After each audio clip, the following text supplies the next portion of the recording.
পুরো মধ্যপ্রাচ্য জুড়ে বাজছে তৃতীয় বিশ্বযুদ্ধের দামামা। আর এরই মধ্যেই আমাদের হাতে এসে পৌঁছেছে গুরুত্বপূর্ণ আন্তর্জাতিক সংবাদ। শুরুতেই শিরোনাম: ফিলিস্তিন ও লেবাননের প্রতিরোধ যোদ্ধাদের যে কোনো উপায়ে সাহায্য করা হবে, প্রেসিডেন্ট বাশার আল আসাদের ঘোষণা।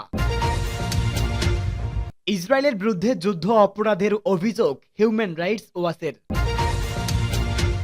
এরপরেই জানাবো মৃত্যুর ফাঁদ দক্ষিণ লেবানন, হামলা চালাতে গিয়ে আরও এক সেনা অফিসার নিহত।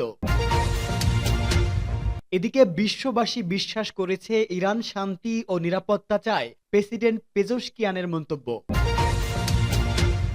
এবং সর্বশেষ জানাবো আত্মঘাতী হামলার ড্রোন উৎপাদন বাড়ানোর নির্দেশ কিমের। এতক্ষণ শুনছিলেন সংবাদ শিরোনাম, এবারে বিস্তারিত। ফিলিস্তিন ও লেবাননের প্রতিরোধ যোদ্ধাদের যে কোনো উপায়ে সাহায্য করা হবে, প্রেসিডেন্ট বাশার আল আসাদের ঘোষণা। ইসলামী প্রজাতন্ত্র ইরানের সর্বোচ্চ নেতার সিনিয়র উপদেষ্টা ডক্টর আলী লাজিরানি সিরিয়া সফরে গেছেন এবং দেশটির প্রেসিডেন্ট বাশার আল আসাদের সাথে বৈঠক করেছেন। গতকাল বৃহস্পতিবার অনুষ্ঠিত এই বৈঠকে বাশার আল আসাদ ও লারিজানি ফিলিস্তিনের অবরুদ্ধ গাজা উপত্যকা এবং লেবাননে ইহুদিবাদী ইসরায়েলের ভয়াবহ হামলা আঞ্চলিক ঘটনাবলী নিয়ে আলোচনা করেন। বৈঠকে দখলদার ইসরায়েলের হামলা থামানোর উপায় নিয়ে কথা বলেন দুই কর্মকর্তা। বৈঠকে ইরান ও সিরিয়ার মধ্যকার সম্পর্ক এবং দুই দেশের স্বার্থে তা আরো জোরদার করার উপায় নিয়েও আলোচনা করা হয়।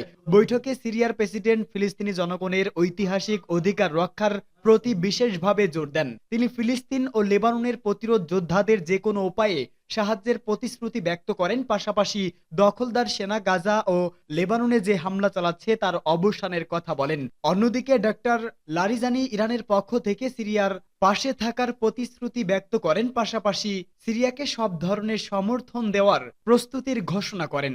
ইসরায়েলের বিরুদ্ধে যুদ্ধ অপরাধের অভিযোগ হিউম্যান রাইটস ওয়াচের। গাজায় ফিলিস্তিনি জনগণকে জোরপূর্বক বাস্তুচ্যুত করার ফলে ইসরায়েল কর্তৃপক্ষ যুদ্ধ অপরাধ এবং মানবতার বিরুদ্ধে অপরাধ করছে বলে দাবি করেছে জাতিসংঘের মানবাধিকার সংস্থা হিউম্যান রাইটস ওয়াচ। এক প্রতিবেদনে এই দাবি করে সংস্থাটি। প্রতিবেদনে বলা হয়, ইসরায়েলি কর্মকর্তারা বারবার বাস্তুচ্যুত ও বেসামরিক নাগরিকদের স্থানান্তরিত করেছে। তারা জোরপূর্বক স্থানান্তরের যুদ্ধ অপরাধ করছেন এবং সেসব এলাকায় ফিলিস্তিনিরা ফিরে যেতে পারবে না। সেসব এলাকায় জাতিগত নির্মূলের সংজ্ঞাও পূরণ করছে বলে মনে হচ্ছে। প্রতিবেদনে আরো বলা হয়েছে, হিউম্যান রাইটস ওয়াচ দেখেছে জোরপূর্বক বাস্তুচ্যুতি ব্যাপকভাবে বিস্তৃত হয়েছে এবং প্রমাণ দেখা গেছে যে এটি নিয়মতান্ত্রিক এবং রাষ্ট্রীয় নীতির অংশ। এ ধরনের কর্মকাণ্ড মানবতা বিরোধী অপরাধ বটে।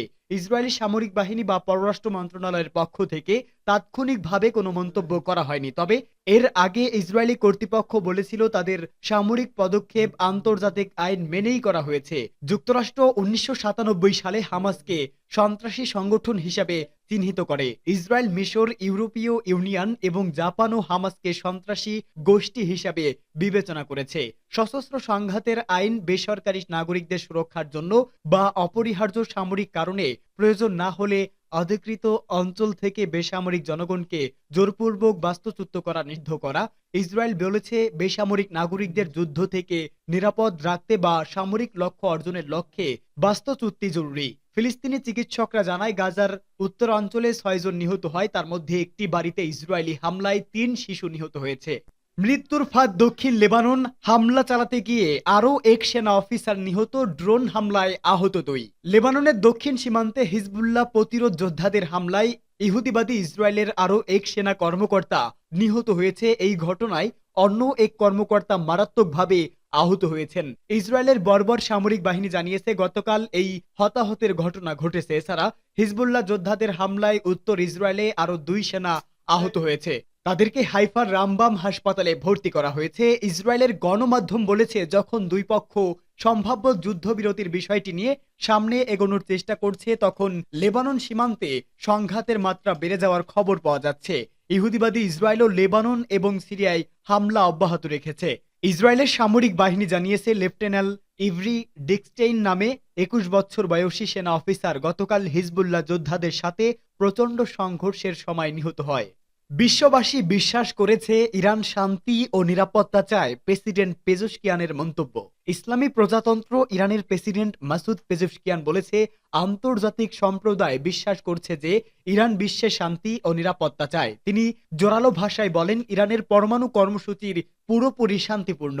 গতকাল রাজধানী তেহরানে আন্তর্জাতিক আণবিক শক্তি সংস্থা বা এর মহাপরিচালক রাফায়েল গ্রোসির সাথে এক বৈঠকে এসব কথা বলেন ইরানের প্রেসিডেন্ট। তিনি বলেন, ইরান পরমাণু কর্মসূচি নিয়ে যে সমস্ত প্রচেষ্টা চালাচ্ছে তা সম্পূর্ণভাবে আইইএ এর কাঠামো এবং আইনের সাথে সংগতিপূর্ণ।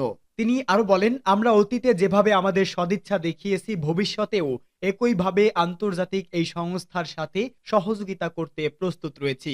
কর্মসূচি নিয়ে তেহরানের উপর চাপ জোরদার করার জন্য ইউরোপীয় শক্তিগুলো যখনই এর বোর্ড অব গভর্নর্সের বৈঠকে ইরান বিরোধী একটি প্রস্তাব আনতে যাচ্ছে, তখন প্রেসিডেন্ট পেজেশকিয়ান এসব কথা বলেন। পরমাণু অস্ত্র তৈরির ব্যাপারে ইরানের সর্বোচ্চ নেতা যে ফতোয়া জারি করেছেন সে কথাও তুলে ধরেন মাসুদ পেজেশকিয়ান। তিনি বলেন, ইরান কারো সাথে যুদ্ধ চায় না, কিন্তু যে কোনো হামলার এবং আগ্রাসনের কড়া জবাব দেবে।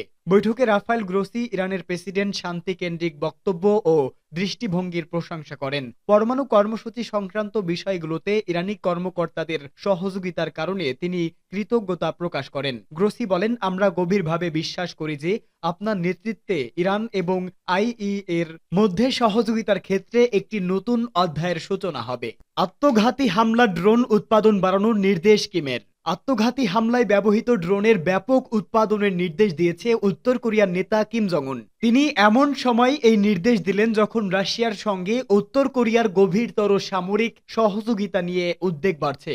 আত্মঘাতী ড্রোন হচ্ছে এমন একটি ড্রোন যা বিস্ফোরকবাহী মানুষ ছাড়াই পরিচালিত মরণাস্ত্র, যেটি শত্রুর টার্গেট ভেদ করতে পারে। গাইডেড মিসাইল হিসাবে কার্যকর। শুক্রবার রাষ্ট্রীয় গণমাধ্যমে দেওয়া এক বক্তব্যে কিম নতুন নির্দেশনা দিয়েছেন। কিম ভূমি ও জলসীমানা টার্গেট করে ড্রোনের পরীক্ষা নিরীক্ষা চালাচ্ছেন গত কিছুদিন ধরে, যেগুলো উত্তর কোরিয়ার এরিয়াল টেকনোলজি কমপ্লেক্স উৎপাদন করেছে। পিংউইং প্রথমবারের মতো আগস্টে আত্মঘাতী ড্রোন উন্মোচন করে। বিশেষজ্ঞরা বলছে, এই সক্ষমতা সম্ভবত রাশিয়ার সঙ্গে উত্তর কোরিয়ার ক্রমবর্ধমান জোটের ফলস্বরূপ হতে পারে।